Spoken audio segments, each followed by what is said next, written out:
Oi, pessoal, tudo tranquilo por aí?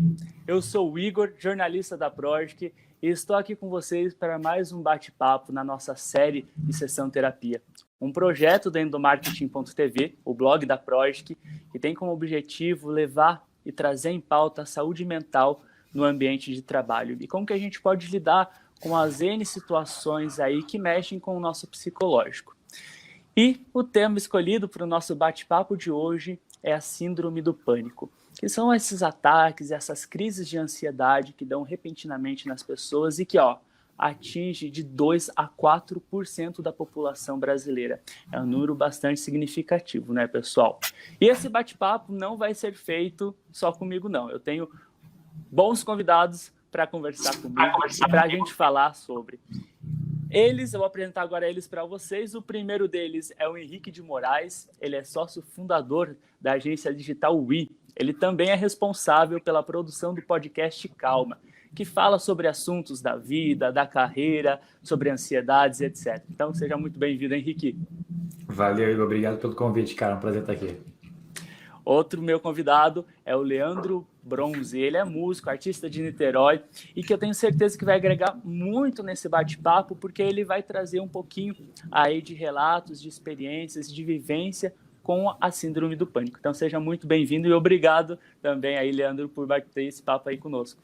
Olá, obrigado pelo convite. Espero contribuir com a conversa aí de vocês. E também participa da conversa Patrícia Lenini. Ela é psicóloga com especialização em neurolinguística, tem 20 anos aí de mercado e faz parte do time Zero Barreiras, nosso parceiro aqui nas produções de conteúdos do Endomarketing.tv. O Zero Barreiras é uma plataforma de atendimento psicológico online. Então, seja muito bem-vinda, Patrícia.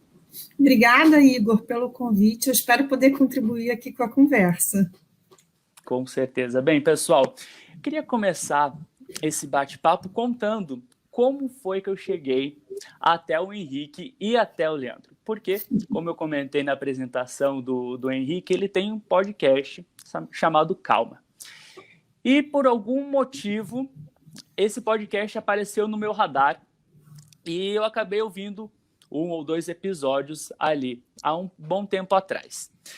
E aí, quando eu estava pesquisando, quando surgiu a proposta da gente fazer esse projeto da Sessão Terapia sobre algumas doenças e algumas situações em relação à saúde mental, eu vi que o Calma estava com um episódio especificamente falando sobre a síndrome do pânico.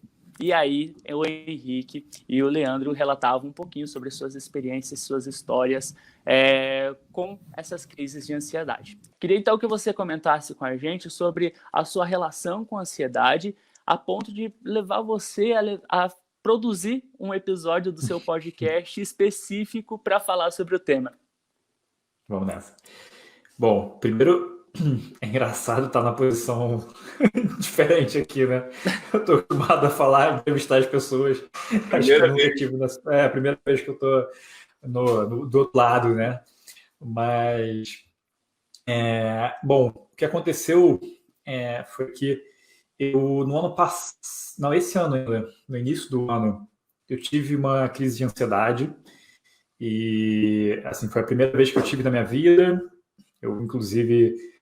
achava que isso era besteira, que isso era uma coisa que as pessoas, era exagero das pessoas, enfim, e eu, de fato, eu comecei a ficar muito nervoso. Eu estava em casa e eu não sabia o que estava acontecendo. Eu tentei meditar, que era na época eu estava tentando implementar essa rotina na minha vida, e aí não deu certo.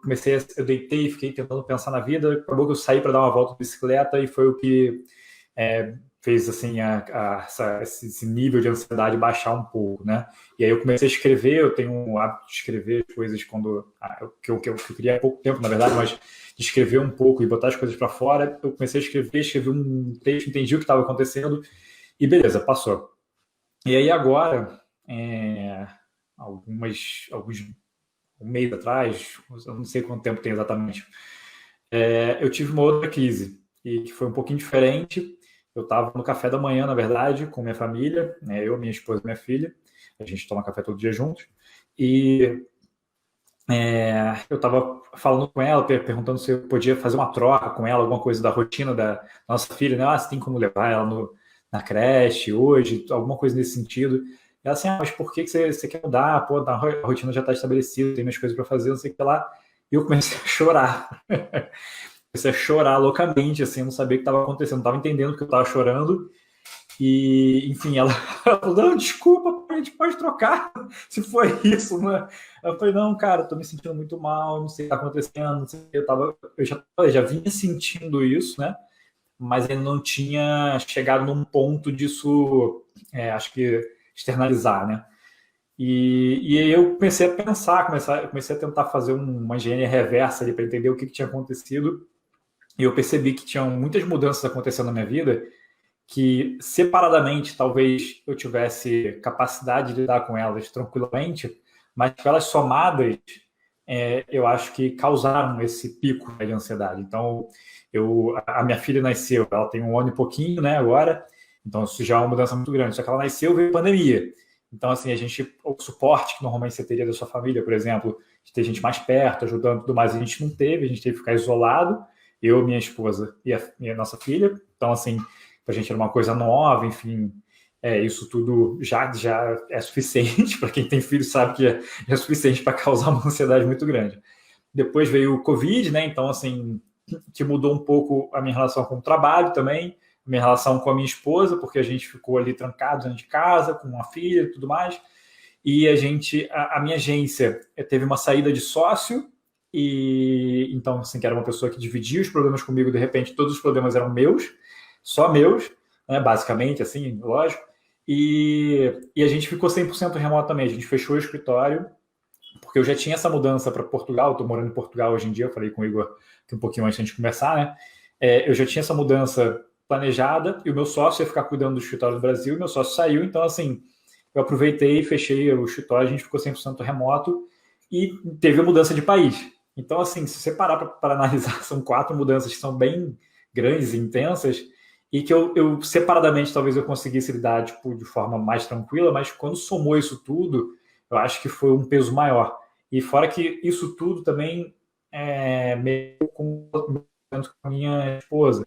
Então ainda tinha isso, a gente estava num momento difícil, e eu comecei a conversar com algumas pessoas. Comecei a falar, cara, aconteceu isso, comecei a chorar no café da manhã, e tal. E as pessoas falam assim, caralho, eu passei pela mesma coisa. Desculpa, eu falei palavrão, pode falar palavrão? Pode sim. Eles falam assim, cara, passei pela mesma coisa. E aí eu falei com uma segunda pessoa, passei pela mesma coisa. Tipo, e relatando o choro, inclusive, sabe? Tipo, não é só, tipo, passei pela mesma coisa, tive uma crise. Assim, cara, eu comecei a chorar na frente da minha esposa, não sei o que, e tudo mais. E eu falei, cara, por que as pessoas não estão falando sobre isso? Por que eles não falaram comigo? Sabe? Por que eles não dividiram isso comigo? Porque eu não me sentiria tão esquisito se essas pessoas tivessem falado. E aí foi isso que motivou, então, né, depois dessa longa explicação, foi isso que motivou a gravação do episódio. Aí eu chamei 2 amigos meus, né, o Hugo, que não está aqui hoje, e o Leandro, que são pessoas que eu sei que já tiveram que lidar com isso de uma forma muito mais intensa do que eu diria, e para dividir um pouco e a gente tentar fazer exatamente isso que você falou, assim, mostrar que isso não é estranho, não é uma coisa super fora do padrão, e que você não precisa se sentir mal, né? Que você, na verdade, trocar com pessoas. E uma coisa que eu fiz, inclusive, que é importante falar depois da gravação, e que eu já vinha postergando, né? E aí, enfim, enrolando para começar, foi fazer terapia. Então, comecei a terapia, estou há 1 mês e pouco, estou adorando minha terapeuta, nunca mais vai sair da minha vida, tadinha. Vai ter que me ouvir para sempre agora.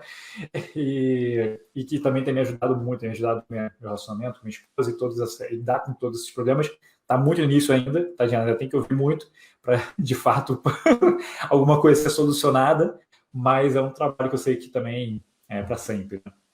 Bacana. E eu acho que esse encontro que nós estamos tendo aqui, ele é muito importante, não para a gente tentar levar uma solução para alguém que está nos acompanhando, ou então para trazer respostas prontas para um tipo de problema, porque cada pessoa é uma pessoa, cada situação é uma situação. Mas o que a gente pôde acompanhar durante esse período aí doido que ninguém esperava viver, que foi o período de pandemia, que foi quando a gente lançou essa primeira temporada dessa nossa série de reportagens sobre a sessão terapia, foi que a gente recebeu muito feedback de, poxa, caramba, eu tô vivendo isso, ou eu tô vivendo muito parecido com isso, que bom ver que eu não tô sozinho nessa, ou que bom saber que não é uma coisa que acontece só comigo e eu fui o escolhido. Não, gente, pelo contrário, eu acho que a gente está vivendo num mundo onde a gente escolhe expor só aquilo que é bacana, só aquilo que é legal, só aquilo que dá status, e que a gente acaba se escondendo por trás de muitas outras coisas que ninguém nunca vai saber se não a gente falar. Então esse é um espaço para realmente a gente compartilhar um pouquinho das nossas experiências para que conforte alguém que esteja do outro lado. E nessa pegada de entender e conhecer histórias, a história também do Leandro me chamou bastante atenção, porque nesse podcast que vocês fizeram juntos, o Leandro relatou também algumas situações semelhantes à sua, mas de um período diferente da vida, o que mostra que a crise de ansiedade, que a síndrome do pânico não escolhe um perfil certo de pessoa para atingir, digamos assim. Então, Leandro, você pode contar um pouquinho para a gente da sua história, como que você aí descobriu que você estava com a síndrome do pânico? É algo que te acompanha desde a infância, né? Sim, eu não sei nem a data específica quando eu percebi que tinha algum problema e eu fui achar que era síndrome do pânico. Na verdade, eu sempre senti um desconforto. Na adolescência, na verdade, começaram uma onda de situações que eu ficava desconfortável.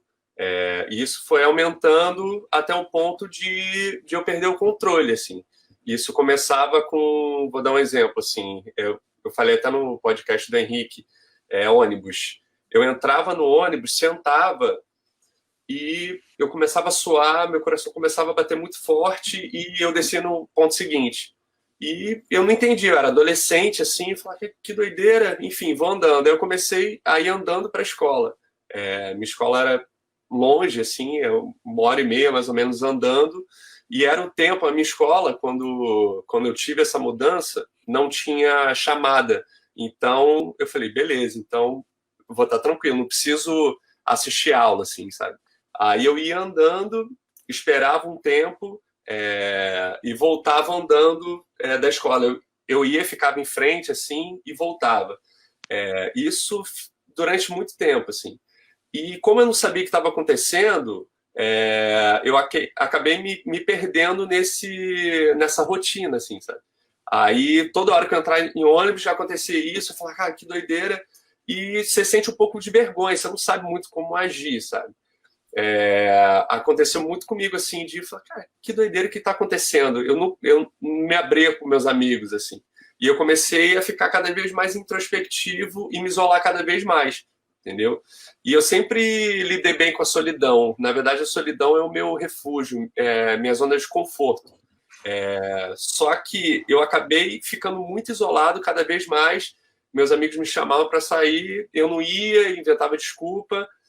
Quando eu percebi, assim, falei, caramba, cara, tem alguma coisa errada. Mas o ponto de virada foi que numa dessas andanças, o meu irmão me viu andando, falar, que doideira, era para ele estar na escola, alguma coisa assim, né?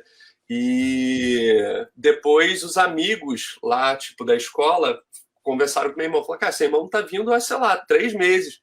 Pô, que loucura, e falou com minha mãe. Aí minha mãe ficou chocada, né? Não sabia da situação, que eu falava que ia sair, botava minha mochila e saía de casa. Aí ela começou a me seguir. Assim, eu saía de casa, ela via, tipo, às vezes eu nem entrava no ônibus, no final eu nem entrava mais, já ia andando, assim, eu desisti essa batalha de entrar em ônibus. Ela começou a me seguir e depois veio me perguntar, o que está acontecendo? Eu expliquei, desabafei, mãe, não estou conseguindo, e não é só ônibus, lugar fechado, assim, as pessoas me chamavam para ir para um lugar, eu ficava, sabe, tipo, com essa vozinha, eu sempre, na minha cabeça funciona assim, é uma vozinha sempre falando para ir embora, sabe?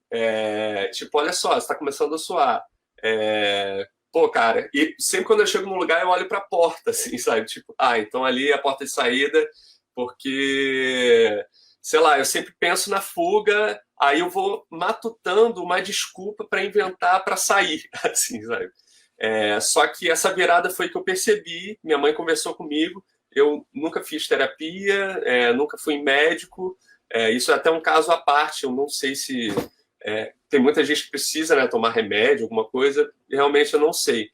Mas comigo foi assim, quando eu conversei com minha mãe, a gente teve um papo muito profundo, eu chorei a beça, falei, mãe, ela falou, Leandro, olha só, o que você sente? Aí eu fui desabafando, então, eu sinto isso, falei, enfrenta. Falei, mãe, mas eu sinto vontade, sei lá, de vomitar, de desmaiar. Falou, então, tenta fazer com calma, mas experimenta. Você vai vomitar, vomita, não é culpa sua, sabe? Aí eu liguei esse modus operandi de enfrentamento, sabe? O começo é muito difícil, sabe? Você começar a falar assim, você começa a ter uma crise, tipo, você entra no ônibus, não vou sair. Até você enfrentar isso, é muito difícil. Mas quando você consegue, nas primeiras vezes, são traços de vitória que te fortificam, sabe? Aí, tipo, pô, consegui ir até a metade do caminho. Caramba! Sabe? No dia seguinte você começa a fazer um joguinho com você mesmo de conquistar as coisas. Isso vai fortificando sua cabeça, sabe? Hoje em dia, raramente eu tenho uma crise, mas eu tenho lapsos, assim, de crise, sabe? Às vezes eu vou num lugar também, eu começo a sentir... aí eu, sei lá, eu me comporto como se fosse um desafio mesmo. Tá ruim, tá com vontade de sair, é isso aí, vamos lá, sabe? Eu começo a trabalhar isso e acabo enfrentando, sabe? Poucas vezes eu não consigo, sabe? Tem vezes que eu tipo, chego no meu limite, assim, mas hoje em dia eu tenho lidado melhor com essa questão. Entendeu? São várias histórias, mas o resumo é mais ou menos assim, do começo e como acontece. Como é só desenvolver, né? Patrícia, Sim. A gente pode ver que nos dois casos são situações muito diferentes, com alguns sintomas, não sei se é o termo correto a ser usado, parecidos. Queria que você esclarecesse para a gente, do ponto de vista da psicologia, o que é essa síndrome do pânico, quais são aí as manifestações da síndrome do pânico e o que diferencia, por exemplo, a síndrome do pânico de uma ansiedade comum e corriqueira que todo ser humano tem. Afinal de contas, né, nós somos seres humanos suscetíveis aí a medos e angústias, e a ansiedade é normal até certo momento, né? Então, o que diferencia aí esses dois pontos da balança? Primeiro, eu queria começar dizendo que Freud falava assim, que de perto todo mundo é doente. Então, assim, todo mundo tem problema, e não dá em pedra, não dá em árvore, dá em gente, tá? Então, assim, é muito mais normal do que a gente imagina, é muito mais usual, a ansiedade principalmente acontece, nós somos o país mais ansioso da América Latina, e 7% da população brasileira provavelmente tem algum transtorno de ansiedade, que é muita gente. Então, assim, é muito mais comum do que a gente pode imaginar.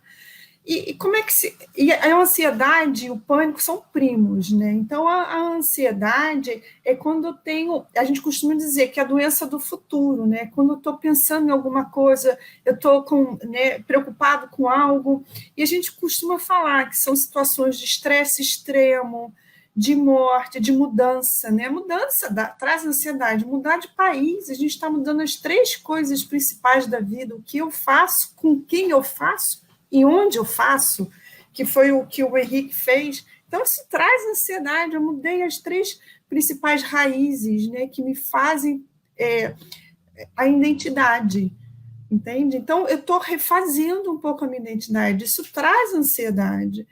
Então, agora, o que é o pânico, né? E o pânico é um transtorno de ansiedade aguda. Então, eu tenho crises de desespero e medo intenso. E tenho realmente um medo muito grave, eu acho que algo ruim vai acontecer, e vejo sinais de perigo, às vezes até onde não existe, né? Então, e quais são os sintomas, né? E são sintomas mesmo, né, Hugo? Quais são os principais sintomas? Então, essa sensação de perigo iminente, como o Leandro falou também, que ele tinha, né, ele suava, ele transpirava, ele tinha palpitação, então dá isso, dá essa sudorese da palpitação, eu posso desabar em choro, né, isso também é algo muito legal, né, se não aconteceu nada naquele momento específico, eu soube que alguém morreu, é natural, entende, essa reação do choro, mas se não é isso a notícia que eu estou recebendo, né, já é um sintoma de que algo não está acontecendo, que não está no lugar certo, no fundo é isso. A emoção não está no lugar certo. E a gente tem um sentimento muito grande, por exemplo, de indiferença. Então, eu começo a ficar indiferente aos outros e me isolar, ficar indiferente. Tenho a hiperventilação ou dificuldade de respirar, eu posso ter dormência, tem gente que experimenta, por exemplo, uma parte do corpo ficar dormente, formigamento nos pés, principalmente nas extremidades, né, da circulação, eu tenho calafrios, eu tenho medo, por exemplo, de perder o meu controle. Inclusive, dizem muitos dos livros, né, que o principal medo depois é o medo de ter medo. Então, eu tenho medo de ter medo de novo e ter outra crise de pânico. Então, acaba virando um looping, né?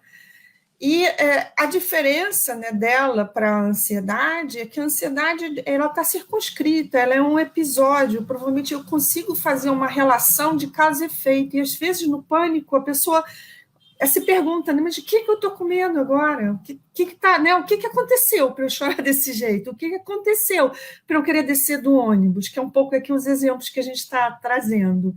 E você não entende muito, às vezes a relação de causa e efeito não é direta, porque é uma reação que você tem. E essa reação, isso é importante dizer, ela já não é racional. Aí ela já tem o sistema nervoso que vai dar uma reação de medo e fuga. Então você quer fugir, você já não lembra mais qual era o medo que estava ali. Muito interessante. E um ponto também que eu gostaria de trazer para essa conversa é justamente essa autocobrança excessiva que nós fazemos de nós mesmos, né? Principalmente nesse mundo onde que nós estamos vivendo, onde a figura de um bom profissional, né, focando agora no ambiente corporativo, a figura daquele profissional super-herói, que é mega ultra power produtivo, que não tem dias ruins, que consegue resolver vários problemas ao mesmo tempo e junto com isso cuidar da filha e fazer um curso novo, cresceu ainda mais nessa pandemia, nessa época de isolamento social. E a gente acaba querendo se cobrar para ser essa pessoa também. E aí, Henrique, eu queria te fazer uma pergunta em relação a isso, de que teve momentos que você achou, né, como você comentou anteriormente, de que levaram você a achar que isso era uma fase na sua vida. O que fez com que você tivesse o estalo para falar, calma, eu não estou aí no meu estado normal, isso não é uma fase e realmente preciso olhar para mim e cuidar da minha saúde mental. Como que foi esse processo até você se redescobrir, digamos assim? Bom, eu acho que tem um ponto que é importante e que é muito curioso, né? Porque eu acho que você se perceber diferente é fácil, sabe? É rápido. A questão é que a gente, como você falou, né? A gente vive nesse mundo hiperconectado e numa cultura de... eu até vi uma pesquisa que saiu esses dias que é da superocupação. Você está o tempo inteiro ocupado, né? Se você não está ocupado, se você não está sem tempo, parece que você está desocupado, né? Parece que você está, assim, sei lá, sendo improdutivo. E o que não é verdade. Então, assim, acho que o primeiro ponto é isso, é você entender os sinais do corpo. E eu estava percebendo isso, sabe? Se percebe em tudo, né? Assim, vários desses pontos que a Patrícia falou de respiração tá mais acelerada, de coração, você dormir ansioso, sabe? Tipo, e a ansiedade... É difícil você falar o que é ansiedade, né? Porque são várias coisas que definem, eu acho, no caso, mas essa coisa de você se sentir assim, né? De você deitar e não tá relaxado, não deitar, tipo, beleza, estou indo dormir agora, você vai deitar, assim, caralho, não consegui fazer o que eu precisava fazer, eu não consegui fazer tudo que eu tinha que fazer, e aquela bando de pensamento, você não consegue relaxar e acorda cansado no dia seguinte, enfim. E, então, assim, são vários pontinhos, né, na verdade. E eu acho que o que me fez... Teve esse ponto, né, aí que foi o pico de ansiedade que eu acho que eu tive nesses últimos tempos, e que me fizeram perceber que, assim, não é nem perceber, acho que perceber eu já tinha percebido, mas me fizeram falar assim, cara, se você não fizer alguma coisa agora, isso vai piorar. Acho que esse é o ponto, sabe? Então eu tava ali dando uma vista grossa, né? Tipo, beleza, sei que eu tô assim, mas tranquilo, dá para lidar, vou aqui, roda esse pratinho aqui, e aí, de repente, todos os pratos caem e falam, calma aí, tem alguma coisa errada. Então, acho que é um pouco disso. Interessante. Tem muito, acho que tem muita coisa que tem contribuído, né, para esse alto índice de ansiedade, né, esse percentual tão alto de ansiedade. Mas eu acho que o ponto principal, mentira, eu não sei se é o ponto principal, assim, mas um ponto que ajuda muito é o fato da gente estar vivendo, a hiperconectividade, ela leva a uma comparação, vamos colocar assim, né? Você está se comparando o tempo inteiro. E eu percebo, assim, graças a Deus, eu consigo perceber o quanto isso me faz mal e tento evitar ao máximo, né? Por exemplo, de estar presente na rede, embora eu dependa dela, eu trabalho com isso, e eu dependo das redes sociais para divulgar meu podcast, para divulgar as coisas, eu tento evitar ficar nas redes sociais. Então, eu entro o mínimo possível. Eu entro, posto até meio hipócrita, né? Assim, porque eu boto porque eu sei que quando eu tô lá, especialmente dependendo de como eu estiver utilizando, isso me faz mal, né? E eu tenho o privilégio de perceber isso e de conseguir fazer alguma coisa a respeito, mas acho que muita gente nem se dá conta ainda que o quanto isso faz mal, sabe? Esse tem sido, inclusive, tem sido uma das coisas que mais me preocupa e que eu mais tenho tentado. A gente está pensando até fazer uma campanha na agência falando sobre isso, porque saiu agora esse documentário do Dilema das Redes, né? E aí que fala sobre todo esse problema que acontece, enfim. Mas, beleza, existe a responsabilidade das empresas, né? Das redes sociais, que estão, é lógico, elas querem ganhar dinheiro. Qualquer corporação é feita para ganhar dinheiro. Não qualquer, mas assim, a maioria delas, né? E essas principalmente. Mas as pessoas esquecem de se responsabilizarem também, de falar assim, mas qual é o meu papel nessa loucura? Então, só para contextualizar rapidinho, a gente começou a fazer esse movimento para fazer uma campanha e tudo mais, e falar de diminuição de ansiedade e de elevar a felicidade e tudo mais.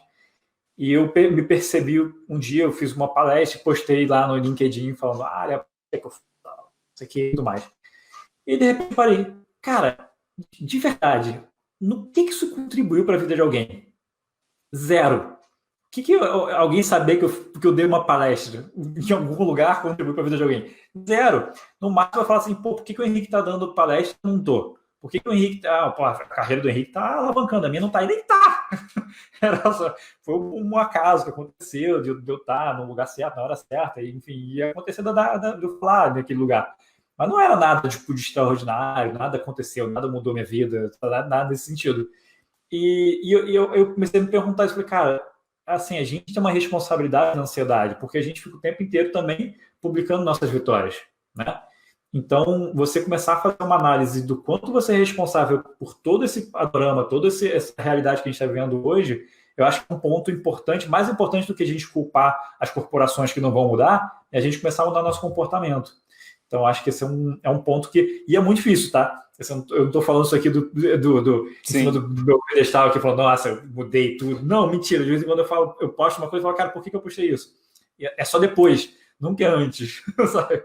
E eu estou tentando trabalhar para conseguir fazer isso antes. Não, calma aí, por que eu estou postando isso? Beleza, estou postando por causa disso. Vai ajudar alguém? Vou postar, sabe? Mas é difícil. É bem difícil. Não, com certeza. E é um processo cíclico, que você precisa sempre se reavaliar, repensar, para poder conseguir enxergar o mundo e os seus problemas de um ponto de vista, tentar, pelo menos, de um ponto de vista diferente. Eu acho que o Leandro, agora nesse momento, pode ajudar muito e acrescentar muito nesse autocontrole, justamente porque você foi um dos casos raros aí, né, de acordo com o nosso ciclo, né, nossa bolha de conhecidos que passaram e passam por crises de ansiedade, síndrome do pânico, de que não precisou da ajuda profissional para melhorar e para ter esse autocontrole. Hoje, você comentou com a gente anteriormente que é muito raro você passar por essas crises de ansiedade. O que você faz quando passa ou passou por situações para enfrentar realmente esse medo, essa angústia que a síndrome do pânico causa? Sim, isso que o Henrique falou é uma coisa que todos nós estamos vivendo, né? A era da internet e a era da informação desenfreada, né? Hoje em dia tudo são timelines que você passa de uma forma automática e é um mecanismo que é criado para justamente te prender ali. E para mim é muito conflitante essa parte, porque eu sou músico. Então, o músico precisa todo mundo, assim, mas o músico precisa, é o palco do músico, né? Você expor sua música, você se divulgar. Eu tenho uma relação com a internet, agora está chegando numa fase bem sadia, assim. Eu nunca fui daquele de ter que seguir um monte de gente, nunca me importei com views, assim. Eu uso mais a internet, sei lá, o Instagram, que todo mundo tem, mas como um diário da minha vida. Eu gosto de fotografia, eu trabalho com vídeo e foto também, então eu gosto de olhar, sabe, o meu feed como se fosse um diário mesmo, um diário visual, sabe? Mas eu não sigo a pessoa me seguiu, eu vou seguir a pessoa, sabe? Tipo, isso acontece muito no automático. Aí quando você vê, você tá vendo tipo, informações de pessoas que você nem conhece tanto, sabe? Isso acaba perdendo um pouco o prumo do porquê das coisas, né? Em relação a como eu controlo, assim, minha ansiedade, não é que eu não tenha mais crises. Eu acho que eu aprendi a entender quando eu estou começando a ter alguma coisa, sabe? Quando a vozinha começa a ficar mais forte e é um ping-pong comigo mesmo, sabe? Essa possibilidade de fuga sempre fica na minha cabeça, sabe? Vou dar um exemplo aqui agora, assim. Sei lá, tô conversando com vocês, mas na minha cabeça tem uma vozinha que fala assim, ó, Leandro, tem um botãozinho ali para sair, aí qualquer coisa você fala que caiu a internet, sabe? Tipo, em toda situação que eu esteja, eu tenho planos de fuga, entendeu? Na minha cabeça. E isso acontece muito, eu preciso ser sociável, né? As pessoas são sociáveis. Então, quando eu estou conversando com uma pessoa que eu começo a sentir um desconforto, eu falei isso também no podcast de Henrique, eu acabo ficando interpretando um personagem ali, sabe? Sendo hiper simpático, mas na verdade quase não estou... genuinamente não estou interagindo com a pessoa, eu estou sendo sociável, entendeu? Isso acontece hoje em dia bastante, assim. No caso, atualmente não tem acontecido tanto, porque a gente está isolado, e isso, para mim, é bom nesse sentido, porque eu me sinto bem isolado, sabe? Na minha zona de conforto, eu fico... Tem gente que não consegue ficar bem sozinho, né? Nossa, eu amo ficar sozinho, assim, sabe? Sei lá, minha utopia da vida é ficar no meio do mato, sabe? Tipo, isolado só com a natureza. E aproveitando o porquê dessa sua pergunta, a minha resposta seria o que me faz bem, como eu lido com isso. Esse lance da respiração ajuda muito, e perto de natureza. A natureza é uma coisa que me energiza de uma forma absurda, assim. Fazendo esse ponto com o excesso de informação que a gente tem, eu necessito ficar, sei lá, no meio do mar. Eu gosto de remar. Nossa, só de eu ir para o meio do mar e ficar assim, parece que minha carga vai melhorando, sabe? Então, é isso, assim. Como eu lido, cada situação é uma situação completamente diferente, assim. Mas eu tento o pré-confronto, eu tento me alimentar bem, sabe?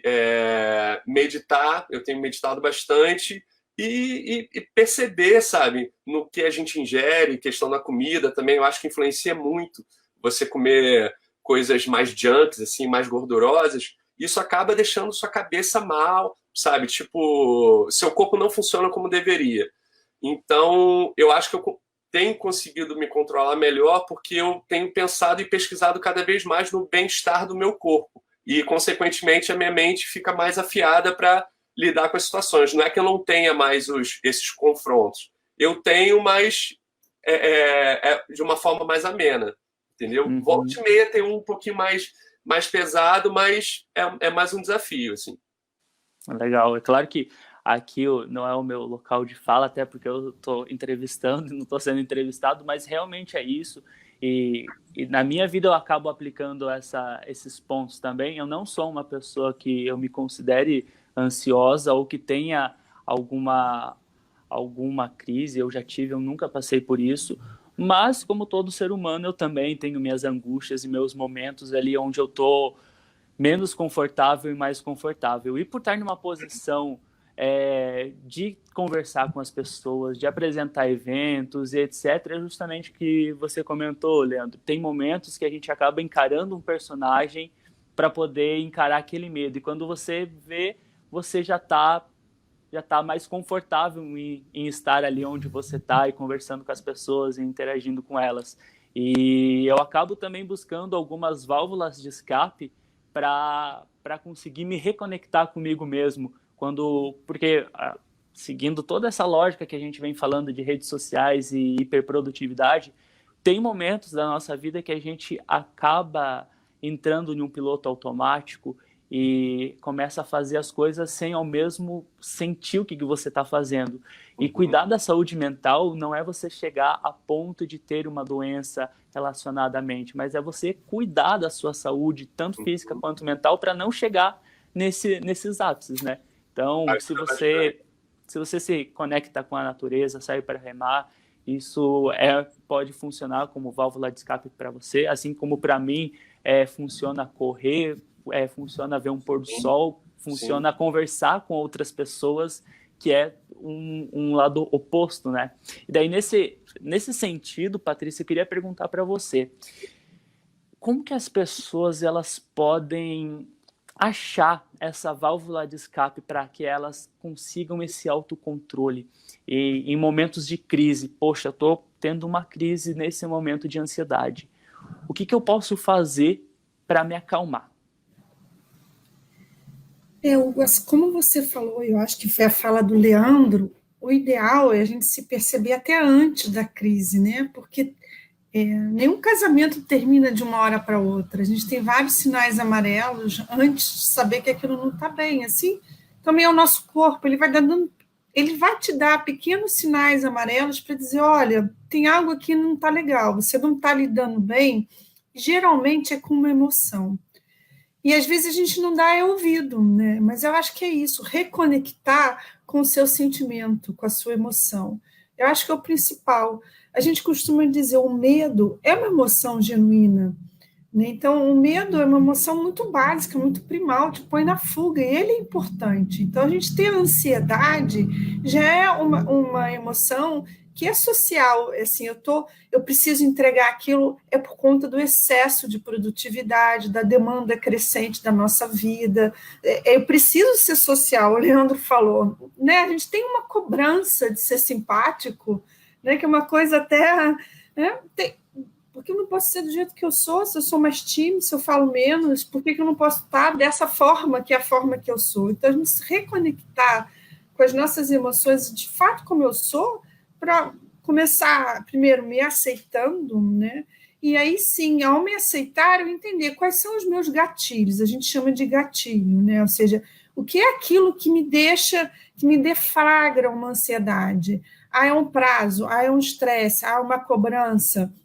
E eu lidar com esse gatilho, conversar com esse gatilho, que foi uma coisa super legal. O Leandro falou da voz, né? A gente chama isso, né, na psicologia cognitivo-comportamental, de pensamento automático. Eu não quero, mas eu já pensei, já veio na minha cabeça. Então, não adianta eu fingir que eu não pensei aquilo. Ah, você não vai conseguir. Ah, não vai dar certo. Olha, quando você for falar no podcast, você vai gaguejar.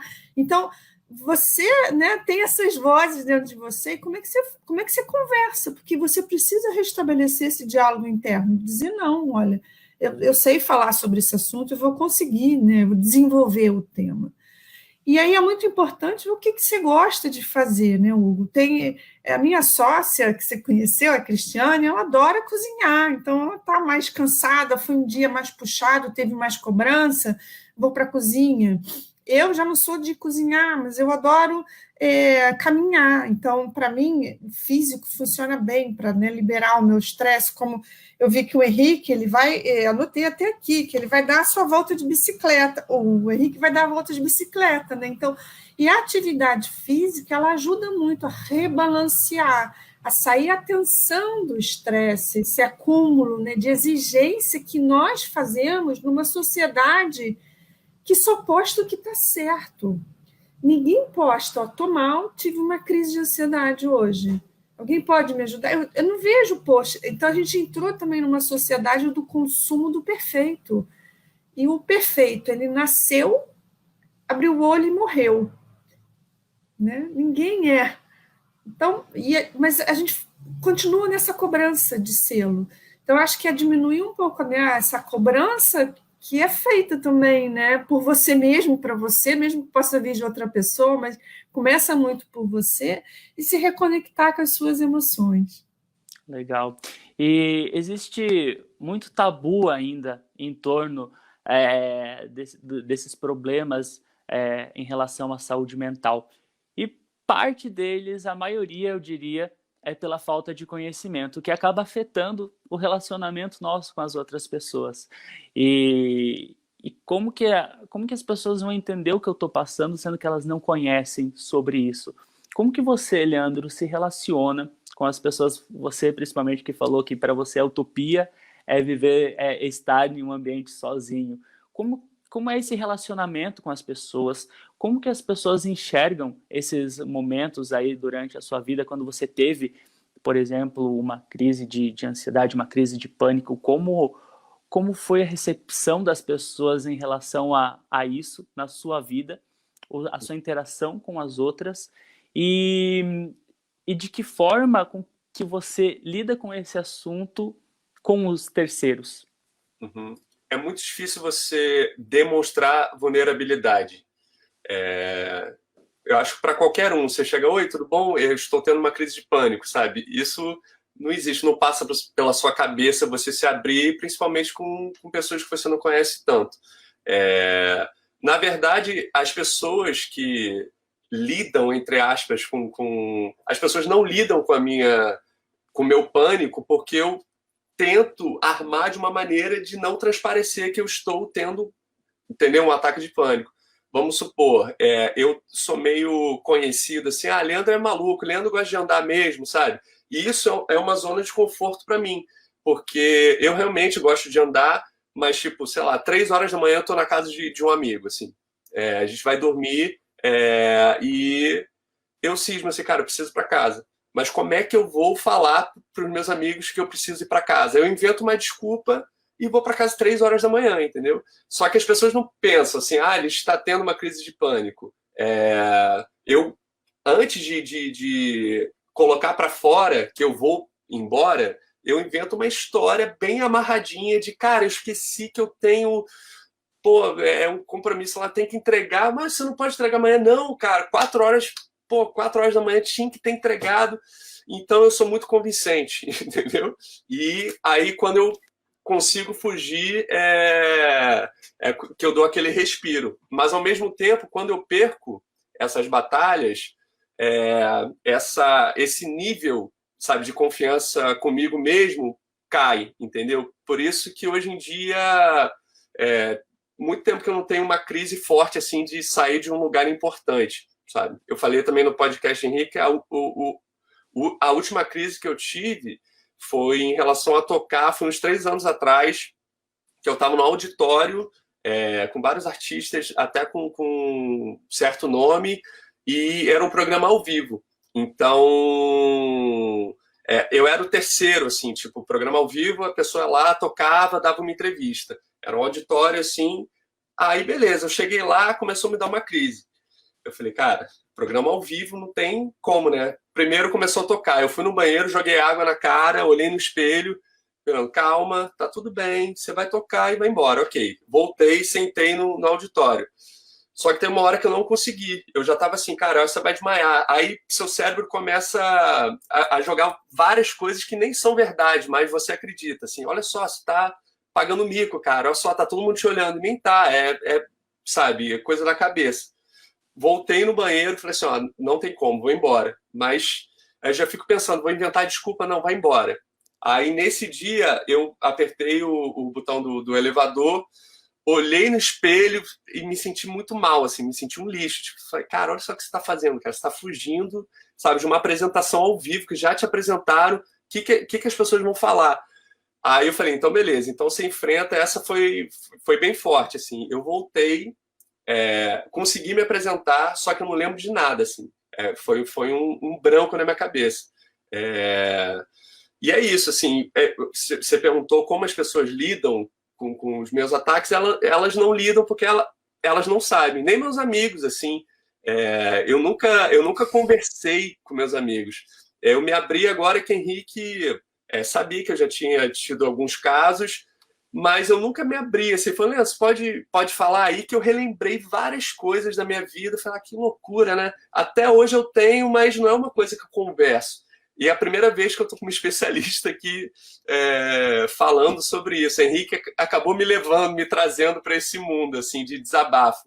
Mas eu até gostei, assim, quando você começa a falar sobre isso, você se entender é sempre muito bom, né? O porquê das coisas. Eu queria até fazer uma pergunta para a doutora, para a Patrícia, que eu geralmente, antes de ter uma crise, eu começo a bocejar. Eu não sei se isso é o meu gatilho eu começo a bocejar, eu falei, lá vem uma crisezinha. Eu já começo isso é normal, bocejos, formigamento eu já senti bastante vezes. Assim. Teve um que meu corpo praticamente todo ficou dormente e embolou minha língua, de eu não conseguir falar, assim. Tava com os meus pais. Também falei no podcast Henrique. Estou fazendo muita propaganda no podcast Henrique. Mas esse bocejo é uma coisa normal? Ou tem ligação? É uma coisa, sei lá, um gatilho meu pessoal, assim? Você sabe me dizer? Sim, Leandro, assim, cada pessoa desenvolve a sua forma. Então, por exemplo, de reagir e de se perceber num pré. Eu já tive pessoas que eu conheci que o que começava a sentir, às vezes era um suor, aquele suor que escorre do lado, e podia estar no inverno, mas começava a escorrer um suor do lado do rosto. Você vai dizer, de onde a pessoa está suando? Mas olha como a nossa mente é impressionante, né? Como ela atua no nosso corpo. Então, sim, pode acontecer que no seu caso específico, né, você boceja. Eu já vi várias reações pré-crise diferentes, ou pré-ansiedade, entende? E o bocejo é uma forma que a gente tem de puxar também mais ar, né? Porque ao bocejar, eu estou fazendo uma respiração profunda, então pode ser também já uma reação do seu próprio organismo tentando controlar a tua ansiedade. E você está sentindo ansiedade em relação a alguma coisa, não está conversando, não está dando atenção ao teu sentimento, e o teu organismo já está ali tentando te acalmar. Então, o bocejo, para mim, entra muito nessa reação quase já de amparo, né? Porque o nosso organismo nos ampara. E só para falar o que eu acho que é muito importante, já que isso aqui é público, né? Mesmo que você não faça nada, uma crise de ansiedade, ela já está bem estudada, ela dura no máximo 80 minutos. Eu só queria dizer isso, porque acho que isso pode ser interessante para as pessoas saberem. Então, ela passa. Ou seja, o organismo, quando vê que você não correu, que você não fugiu, que ele fez aquela descarga adrenérgica no teu corpo, e você não usou aquilo tudo, ele vai, em algum momento, começar a desativar esses gatilhos todos, por ele mesmo, sem você pensar se ela vai passar. Mas imagina, 80 minutos é 1h20. A pessoa fica em desconforto, 1h20 é muito tempo. Então, o que a gente vai ensinando justamente na terapia, né, cognitivo-comportamental, é você entender isso, entende os seus sinais e começa a conversar com eles cada vez mais cedo, porque Você usou uma palavra muito correta, e até te dar parabéns, Leandro, que é um enfrentamento. Não adianta eu querer fugir, é como se eu senti já o negócio. É que nem, né, entra aquela mulher bonita na sala. Você sentiu já alguma coisa. Você fala, não senti nada, não senti nada. Mas você já sentiu, você já está tomado por aquilo. Eu não sei vocês, mas quando o homem é aquele de fechar o quarteirão, a mulherada para, todo mundo fica olhando, mesmo que queira dizer que não está. Então, e você já sentiu, já foi tomado, já está ali, né? Você sente, né, a tua circulação diferente, a tua pele fica mais quente. Você está dizendo que não está sentindo. Entende o que eu quero dizer? Então, também aceitar que não dá em poste, não dá em árvore, é com gente que isso acontece, e sentir, aceitar o que está sentindo, é isso que você fez, não, eu estou sentindo isso, mas eu vou enfrentar. Então, e conversar com isso cada vez mais cedo, porque em vez de você ficar 1h20 em sofrimento, você ficou 5 minutos, você ficou 10 minutos, cada vez menos tempo. E esse enfrentamento que você se referiu, realmente, eu acho que foi o ponto de virada de eu me entender e começar a lidar melhor com a questão. Porque quando você começa a enfrentar, é muito difícil, assim, sabe? As primeiras vezes. Mas você começa a colecionar vitórias que fortificam a próxima batalha, entendeu? É como se fosse você colocar parte de armadura e você, beleza, vai ter mais uma, mas vamos nessa. Eu já passei por 3, então, só que é muito difícil para quem não sabe o que está sentindo. É muito importante isso que você falou, de você se perceber, sabe? E essa introspecção que muitas pessoas têm, às vezes, é um medo ali enrustido por medo do medo, que você também falou, né?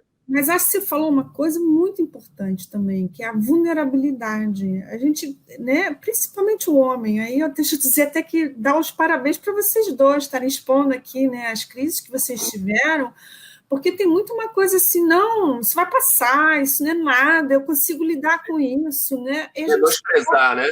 Isso, tem a tendência de menosprezar, porque eu me cobro, não, eu vou lidar com isso, né? Porque se tivesse, por exemplo, teu estômago doendo, você não ia ficar meses com o estômago doendo, você ia no médico logo, né? Então a gente também tem um estigma muito grande aqui de pedir ajuda quando é um tipo de sofrimento mais silencioso, que é o sofrimento emocional, né? Eu vou para o quarto e me fecho, porque vai passar, eu vou dar um jeito nisso. E muitas vezes eu não vou dar um jeito sozinho. Você não deu um jeito sozinho, deixa eu dizer isso, você teve uma super ajuda da sua mãe. Sim. Né? Ela foi a tua terapeuta, né? Então, ou alguém me apoia para que eu supere, ou geralmente eu preciso de uma ajuda profissional. E, gente, eu queria chamar a atenção para isso também, que acho que é importante eu falar. Se eu não tratar da ansiedade, ela vai virar uma crise de pânico. Se eu não tratar do pânico, ele pode virar uma fobia. Entende? Quanto antes eu tratar, menos grave vai ficar a situação. É tipo isso, eu estou com uma dor no estômago. Se eu não tratar, pode virar uma gastrite. Se eu não tratar, pode virar uma úlcera. E a mesma coisa com o sofrimento emocional. A gente, às vezes, né, despreza um pouco a intensidade ou também o dano que isso pode causar. E sem contar isso, você podia ter curtido uma apresentação no palco, mas você tem um branco dessa passagem, né? Você usou o seu enfrentamento, mas não tem esse registro, que foi um registro de vitória, né? De você conseguir se apresentar. Essa virada de ponto que é importante, foi exatamente o que você falou. Quando você percebe que está perdendo momentos da sua vida, que você fala, cara, calma aí, sabe? Tem alguma coisa errada que eu preciso ver, realmente. Eu passei 2 anos muito, muito difíceis porque eu não me abria e ficava isolado e fugindo das coisas. Quando eu percebi que meus amigos pararam de me chamar de sair porque eu quase não ia, sabe? Você começa a entender que você está perdendo a sua vida. E isso dá um significado muito bom para a vida, assim. Hoje em dia eu me considero uma pessoa extremamente feliz. Claro que eu tenho meus momentos, mas pelo que eu passei, hoje em dia, cara, eu consigo sentar numa mesa com meus amigos, consigo, sabe, entrar em avião, entrar em ônibus, sabe? Eu sei que são pequenas coisas, mas quem passou por um trauma assim, sei lá, eu acho que hoje minha cabeça é muito tranquila, muito pelas coisas que eu passei que eu superei, né, talvez. E eu diria que o bacana da vida é ser uma vida cheia de experiências. E eu diria, venham elas quais sejam de que cor, né? Porque vão ter as coloridas, mas vão ter as cinzas, as pretas. Ninguém esperava no início desse ano, não sei vocês, né? Mas 2020 ser um ano tão diferente como está sendo esse. É um ano que está com muitas cores cinzas, não sei para vocês, mas para mim tá difícil. Eu já me autorregulei várias vezes, eu tive crise de ansiedade esse ano.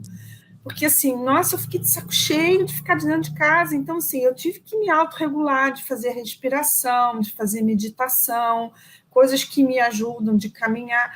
Por quê? Porque tá um ano que está difícil. Então, da gente também poder viver tudo que a vida traz, mas assumindo, sabe? Porque tem gente que diz, não, tá tudo bem. Eu olho e falo, gente, tá estranho, né? Porque o ano não tá bem. Como é que tá tudo bem para essa pessoa? Então, a gente entra numa negação e uma necessidade, né, de estar no cartão de visita dizendo que tá tudo bem, tá tudo ótimo. Ou seja, porque eu sou psicólogo, mas também dá comigo, eu sou gente, né? Então, eu assumo, olha, também não foi tudo bem comigo. E esse ano eu tive 2 picos terríveis de ansiedade aqui. Um de precisar me hiperventilar para me acalmar.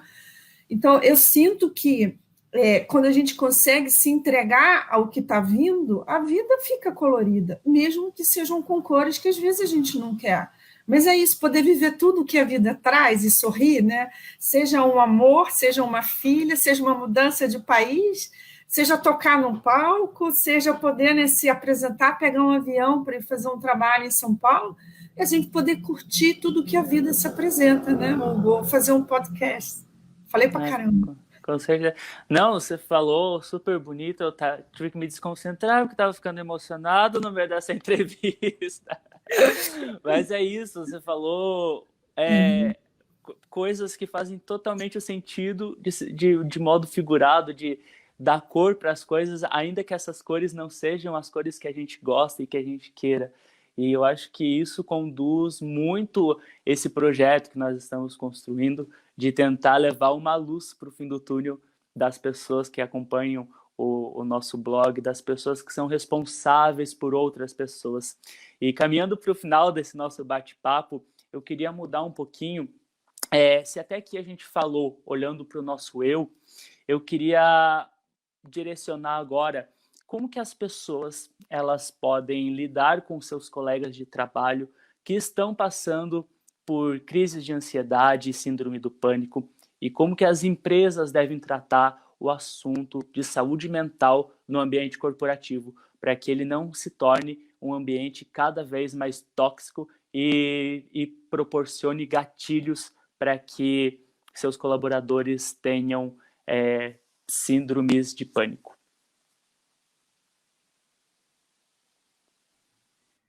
Bom, vou falar assim do meu ponto de vista, né? Do meu chapéu aqui de tá tocando uma agência pequena, né, gente? Nós somos hoje 9 pessoas só, mas ainda assim já é uma boa amostragem, eu diria. Assim, do ponto de vista da pessoa, do colaborador, né? Eu acho que é muito importante tudo que a gente conversou aqui, de falar, né? Engraçado que o Leandro falou uma coisa que até a Patrícia depois retomou, eu acho que é muito importante a gente falar de novo, que ele falou assim, eu preciso ser sociável. E eu preciso ser sociável, ele está num nível de superficialidade que é muito louco, porque assim, ele se obriga a ser sociável, mas ele não tem a liberdade de falar com o outro que ele está sentindo, sabe? Isso é muito estranho, né? Se parar para pensar, tipo, é uma coisa da sociedade que a gente tem que é muito esquisito, assim, se parar para pensar. E eu sinto muito isso das pessoas que trabalham comigo, que algumas têm facilidade de falar e outras nem tanto. E aí, assim, tem que partir um pouco, eu acho, da liderança, né, de quem está ali gerindo as pessoas, de também ter um olhar mais sensível, né, de tentar buscar. E é muito delicado, assim, para quem está no ponto de vista gerencial, de liderança, porque você tem que perguntar, mas você não pode ser invasivo também, né? Você não pode ali passar de uma barreira porque você não sabe se a pessoa vai se sentir confortável também, né? Tem um pouco disso. É a mesma coisa que o Leandro encontrar com uma pessoa que ele precisa ser sociável, e a pessoa fala, mas você tá com uma cara meio estranha. Ele vai se cara, calma aí, tá invadindo minha privacidade aqui, né? Então, eu tento, assim, enxergar, a gente tem algumas rotinas lá na agência de conversas para falar sobre a vida, de não ficar só focado no trabalho. Então, toda segunda-feira, por exemplo, a gente começa a semana, todo mundo falando como é que foi o fim de semana, o que fez, e só de ter essa conversa eu já consigo perceber um pouco quem, de repente, está mais estressado, quem está passando por alguma dificuldade, e eu tento puxar essas pessoas e falar, tá tudo bem, tá tudo certo, você precisa de um tempo, tá precisando de um dia off. Então, a gente lá na agência, a gente trabalha por produtividade, não tem horário fixo, né? Então, eu falo, cara, você está precisando de um dia, está precisando de algumas horas, está precisando tirar algum tempo off, como é que tá? Aí, geralmente, nessa hora a pessoa fala, não, realmente, fim de semana foi mais difícil, mas assim, tá tranquilo. Tem gente que fala, prefiro trabalhar hoje para deixar isso um pouco de lado. Dependendo de como estiver, eu falo, não faz isso, vai lidar com o que você estiver passando. Porque, assim, é muito fácil também para a gente enterrar os nossos sentimentos, né? E não lidar. Existe um momento de fazer isso. Quer dizer, eu acho que existe, para mim, de vez em quando existe, de vez em quando eu tenho que deixar um pouco de lado. Deixar de lado é trabalhar um pouco melhor aquilo na cabeça, né? Para depois ter mais maturidade para lidar com aquilo de uma maneira, enfim, mais sensata, eu diria. Mas tem um momento que você vai ter que lidar, então assim, é difícil, né? E eu não posso falar para a pessoa o que ela tem que fazer, então eu só tento ter essa sensibilidade. E eu acho que do ponto de vista do colaborador é isso, tentar ficar mais à vontade para se abrir, para falar, olha, cara, eu estou passando por um momento difícil, porque eu acho muito difícil, assim, eu não sei, não posso falar por todo mundo, mas eu acho muito difícil que se alguém chegar para uma pessoa e falar assim, olha, cara, estou passando por um momento muito difícil, sei lá, tem como ficar aqui uns 2 dias off para tentar resolver isso, que a pessoa não vai ter empatia para lidar, sabe? Tipo, aí, se a pessoa não tiver, vai embora. Vai embora, vai procurar um outro gestor, um outro líder, sabe? Tipo, vai procurar um outro emprego, porque não faz muito sentido você ficar ali, né? Então, acho que é um pouco disso. E não necessariamente a gente precisa ter uma resposta sempre. Às vezes a pessoa que procura a gente, ela só quer desabafar, ela só quer ter ali uma válvula de escape para poder conversar com o outro. E você nem necessariamente, como uma pessoa que não entende sobre o assunto, que é leiga sobre o assunto, você não precisa trazer respostas ou trazer soluções. Até, às vezes, se você se preocupar em levar soluções para a pessoa, ela vai acabar ficando ainda mais ansiosa, ainda mais preocupada com o quadro dela. Me corrija se eu estiver errado, Patrícia. Não, acho que é isso mesmo, Igor, porque muitas das vezes alguém te busca, e nem precisa ser o gestor, né? Concordo muito com a fala do Henrique, para desabafar, e às vezes o que quer é um ombro amigo, né? E esse ombro amigo, acho que tudo que não precisa dizer você precisa ser forte, ou você precisa se controlar, né? Porque a gente tem essa mania também de julgar e trazer esses jargões para cima da mesa. Então, a gente também poder, no fundo, nessa hora, ser realmente só amigo e dar o ombro. Agora, respondendo à tua pergunta inicial, eu sinto que a pandemia, o que veio fazer foi trazer a questão da saúde emocional muito para frente. A gente tinha, era o quê? Era o plano de saúde e era a consulta médica sempre a referência. E a gente está vendo agora que, no fundo, a população, e não é só brasileira, mundial, está adoecendo. E a doença que mais vai afastar quando a gente retomar o trabalho vai ser a depressão. A OMS já disse isso. Então, você vê, as doenças do cunho afetivo, psicológico, elas estão sendo até mais debilitantes para o trabalho do que as doenças físicas. A gente já ultrapassou. Então, a gente traz para frente da mesa e põe na pauta das empresas toda a atenção também à saúde mental. Então, tem várias empresas oferecendo, por exemplo, dentro do pacote de benefícios, aqui você também tem um atendimento psicológico. Quantas não estão oferecendo isso agora?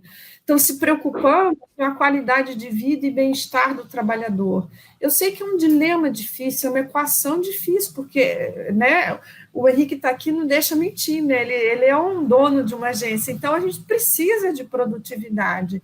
Mas eu acho que o que ele falou e o depoimento dele é lindo. Assim, a gente sabe também que a gente está investindo muito agora na liderança, e que essa liderança, talvez para essa nova geração, que está chegando no mercado de trabalho, né? E você vê com outros valores, com outras referências para a vida, que quer muito mais a flexibilidade, a liberdade, a capacidade de gerir a sua própria entrega, o seu próprio tempo, as empresas vão ter que reagir com esses instrumentos de qualidade de vida e bem-estar também. Então, eu acho que trouxe isso, trouxe de fato essa pauta da saúde mental para dentro da nossa discussão também organizacional. E para mim isso é muito... Eu fico muito feliz, eu fui gestora de RH há 20 anos, então eu fico muito feliz que isso esteja com tanta força, com tanta ênfase nesse sentido. E, inclusive em Portugal, tá, Henrique? Eu morei 12 anos aí em Portugal, você fala hoje, tenho um carinho imenso por essa terra, e para todo mundo de Portugal que vier me assistir quando a gente transmitir ao vivo, eu queria deixar um grande beijo também.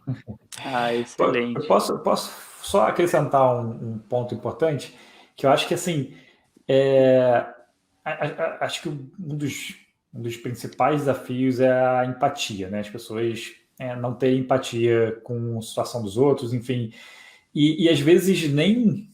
mesmo elas sentindo essa necessidade, elas não conseguem ter empatia em relação ao outro, porque, enfim, elas precisam... É o recurso humano, né? Não, isso aqui é um recurso que eu preciso explorar o máximo dele. E eu tenho muito claro para mim que se eu ficar muito tempo trabalhando, se eu passar, tipo, como as minhas 2 últimas semanas foram muito intensas, acho que foram as piores do ano, assim. Teve Black Friday, muito projeto novo surgindo, e eu tava trabalhando, assim, de 8 às 11, meia-noite, 1 hora da manhã, então, assim, tava muito intenso. E eu começo a perder a criatividade, eu começo a perder, assim, eu estou fazendo entrega, mas eu estou mecânico ali, eu estou no piloto automático, como você falou uma hora atrás ali, né? E eu preciso desses escapes, eu preciso, por exemplo, a sorte que eu tenho é que a creche da minha filha é longe, então o tempo que eu estou indo e voltando é um tempo de descanso que é obrigatório, porque eu tenho que ir lá levar ela, depois eu tenho que buscar, enfim, a gente reveza, eu e minha esposa, mas é um tempo obrigatório que eu tenho para botar minha cabeça no lugar, e se eu não tivesse isso, eu estaria plantado aqui na frente do computador, trabalhando nesses momentos, é lógico, intensos.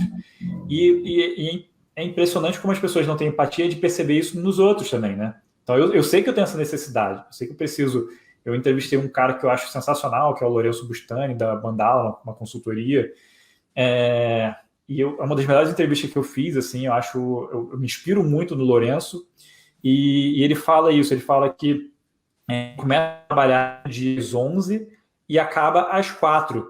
Ele falou assim, eu tive que trabalhar isso nas pessoas né, com quem eu divido ali o espaço de trabalho, porque eu preciso trabalhar de manhã para eu estar fortificado para começar a trabalhar às 10 ou 11 horas, e se eu passo de 4, 5 horas, a minha energia já não é mais a mesma, eles não vão tirar a melhor energia de mim, sabe?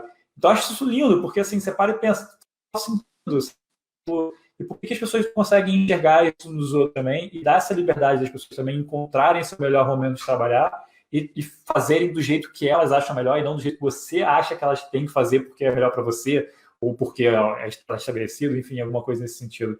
Acho que esse é um ponto importante, muito difícil, mas importante as pessoas começarem a entender um pouco melhor, sabe? Que as pessoas precisam de espaço também, né? Precisam de tempo para conseguir entregar o melhor. E às vezes elas são mais produtivas trabalhando menos do que trabalhando incessantemente sem parar, porque elas vão começar a procrastinar mais e também assim fazer uma entrega, a entrega vai diminuir a qualidade e a velocidade, enfim, então acaba no final das contas sendo menos produtivo. Com certeza. Bem, pessoal, eu queria agradecer demais a participação de vocês nesse bate-papo. Espero do fundo do meu coração que quem esteja acompanhando essa conversa tenha de algum modo se sentido um pouco melhor, um pouco mais aliviado e tenha ajudado de alguma forma, porque é um momento, já passou até do momento da gente cuidar da nossa saúde mental, cuidar do nosso corpo, cuidar da nossa mente, parar e respirar.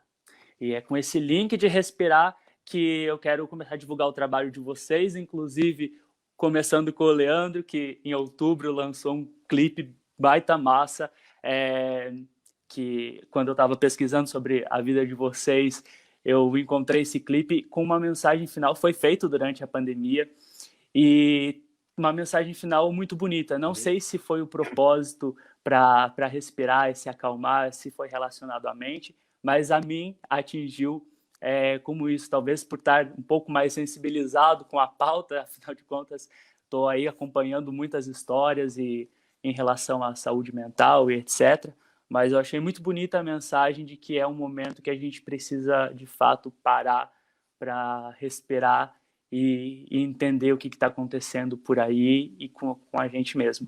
Então, Leandro, muito obrigado pela sua participação.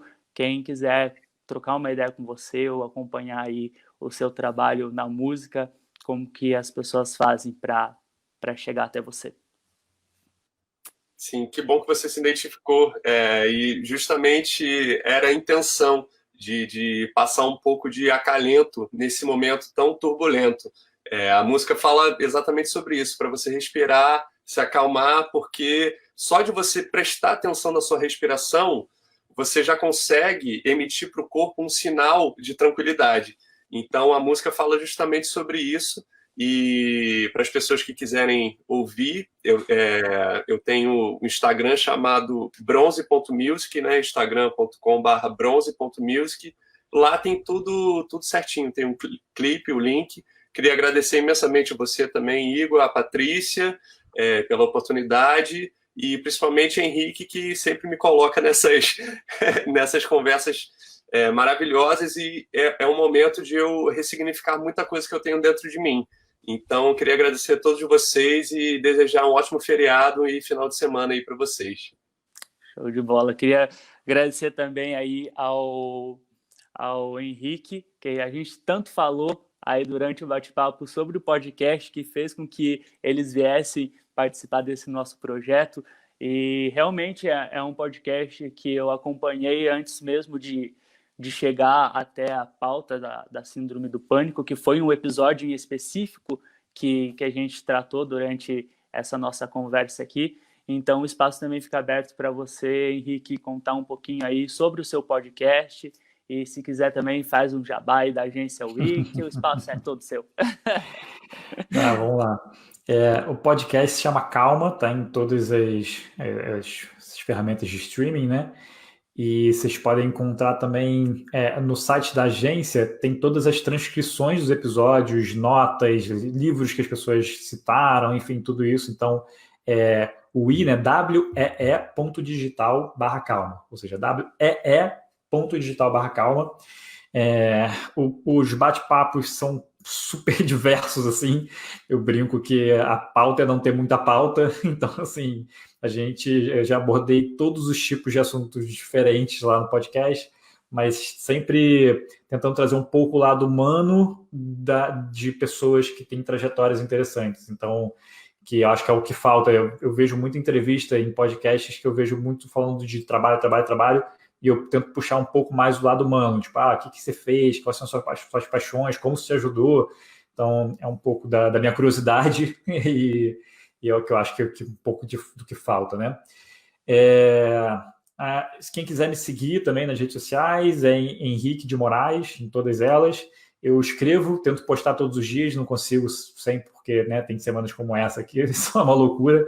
Eu falo sobre tudo também, assim, não falo sobre trabalho, só falo sobre ansiedade, sobre felicidade, sobre as maluquices que eu estou ponderando, enfim, qualquer coisa. Então pode me seguir nas redes sociais também. E só antes de, assim, eu vou fazer um jabá do Leandro, na verdade, né? Porque, assim, você falou do clipe, e, cara, o Leandro é uma das pessoas mais talentosas que eu conheço. Eu sou amigo dele, eu sou suspeito a falar, é lógico, mas eu passei minha vida inteira tocando com ele, e, cara, ele é um dos caras mais incríveis que eu já conheci. Então, procurem o trabalho do Leandro, que é Bronze, vocês podem procurar no Spotify. Queria parabenizá-lo de novo, eu falei lá no podcast, mas pela coragem de estar aqui se abrindo, porque eu acho que isso é difícil de se fazer e é importante, eu admiro ele cada vez mais por causa disso. E, assim, ele é um dos meus melhores amigos, não é à toa, né? Muita admiração envolvida aqui. E só para encerrar aqui, eu falo demais, gente, então por isso que eu tenho podcast, para falar mesmo. Só um detalhe que eu fiquei de falar isso ao longo da conversa, não falei, mas que é muito importante aqui, e eu cometo esse erro o tempo inteiro, que é quando você percebe essas coisas, você começa um trabalho, né, seja meditação, seja terapia, seja qualquer outra coisa, tem várias ferramentas que eu uso para tentar lidar com esses problemas, é que quando a gente acha que melhorou, a gente para. Assim, não parem, é que nem exercício, né? Se você ficou com o seu six-pack lá, tá com o abdômen sarado, você parar de malhar e começar a beber cerveja, vai voltar tudo normal. Então, tem que continuar fazendo, não tem jeito. Então, assim, é um recado para mim também, porque eu cometo esse erro várias vezes, mas eu acho que é importante deixar, porque a saúde mental é o mais importante, né? Senão você não tem todo o resto. Valeu, Henrique. E obrigado, Igor, pela oportunidade também, por ter me convidado. Imagina. Obrigado eu aí por você abrir um pouquinho da sua história para a gente. E também, não menos importante, agradecer a Patrícia e também falar sobre a Zero Barreiras, que é essa plataforma online de consulta com psicólogas. O espaço fica aberto também para você falar um pouquinho do Zero Barreiras. Patrícia. Eu queria, antes de falar da Zero Barreiras, agradecer muito o depoimento do Henrique e do Leandro. Eu acho que assim, foi muito bonito ver vocês trazendo as experiências pessoais e o quanto que isso nos dá autorização das pessoas poderem falar sobre isso. E falar talvez seja o primeiro passo para pedir ajuda. E se tiver difícil, você não tiver alguém que possa realmente te ajudar, pede ajuda profissional. Então, e aí eu falo da Zero Barreiras, né? A Zero Barreiras é uma plataforma de psicologia online. Ela existe antes da pandemia, a gente nem sonhava com pandemia, então ela já existe há 4 anos. E a nossa proposta é democratizar o atendimento da psicologia através do recurso da tecnologia. Então, a gente hoje, né, tem consultas a preços bastante cômodos para quem não tem um recurso financeiro muito grande, poder ter acesso à psicologia. Então, o nosso sonho é democratizar realmente a saúde mental. O site é o zerobarreiras.com.br, mas se você buscar nas redes, tanto no Instagram como no Face, também é Zero Barreiras. Então, eu queria super agradecer, obrigada pelo convite, Igor, adorei ouvir vocês. E eu queria dizer que a gente tem, acho pelo menos umas 20 a 40 terapeutas, tá? Nesse intervalo, não sei de cabeça, cognitivo-comportamentais, e que eu acho que é uma estratégia muito assertiva para quem está sofrendo com ansiedade ou com pânico. E a terapia, ela pode ser por um tempo, mas eu concordo muito com o que o Henrique falou, né? A estratégia de enfrentamento, ela vai ser para sempre, né? Porque, assim, eu vou encontrar recursos na terapia para lidar com isso, mas para, no fundo, manter uma vida mais saudável, mais equilibrada e mais feliz. Igor, parabéns pelo trabalho, tá? Também queria dar parabéns para você, por você estar trazendo essa temática também, está trazendo justamente esse momento, né, da gente poder estar falando sobre a saúde, sobre o que não é tão tangível, mas é talvez mais importante, né, que é a nossa emoção. É isso mesmo. Então, e você que está aí do outro lado, muito obrigado pela companhia também. Você pode continuar acompanhando essa série Sessão Terapia, que é em 4 capítulos. Então, hoje nós falamos aí sobre a síndrome do pânico e ansiedade, mas tem outros 3 episódios que você pode acompanhar, na qual a gente fala sobre outros pontos e outras doenças relacionadas à saúde mental. E tem também a primeira temporada da Sessão Terapia, que a gente falou de medos e angústias durante a quarentena e isolamento social. Tudo isso está lá no nosso blog, o endomarketing.tv. Acessa lá. E se você está ouvindo a gente pelo podcast, pelo Projecast, não deixe de se inscrever e acompanhar os outros capítulos e episódios que nós estamos produzindo. É só buscar por Projecast nas plataformas de streaming. Eu vou ficando por aqui, a gente volta a se encontrar na próxima oportunidade. Muito, muito, muito obrigado e até lá, pessoal. Valeu, tchau, tchau.